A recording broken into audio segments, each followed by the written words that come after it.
The shadow of help. ये कहानी है एक ऐसे गांव की जो नक्शे से ही गायब हो चुका है। कहते हैं वहाँ एक लड़का रहता था जिसने गलती से नरक का दरवाजा खोल दिया। उस रात गांव में अजीबोगरीब आवाजें सुनाई देने लगी।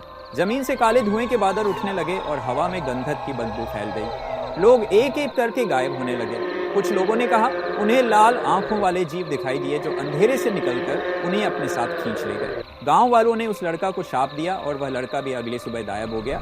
लेकिन कहानी यही खत्म नहीं होती। एक युवक उस गांव के पास से गुजर रहा था। उसने सुना था कि वहां कुछ रहस्यमयी खजाना छुपा है। लेकिन जैसे ही वह उस मकान के अंदर गया उसे एहसास हुआ कि यह कोई साधारण जगह नहीं। हवा में एक अजीब सी गर्मी थी और दीवारों से खून की बूंदें टपक रही थी। अचानक उसे पीछे से किसी के चलने की आवाज सुनाई दी। जब वह मुड़ा तो वहां कोई नहीं था, लेकिन उसकी सांसें तेज हो गई क्योंकि उसने महसूस किया कि कोई उसकी गर्दन पर सांस ले रहा है। वह भागने लगा, लेकिन हर दरवाजा और खिड़की अपने आप बंद होती चली गई। अचानक उसने एक गहरी आवाज सुनी, तुम यहाँ क्यों आई हो?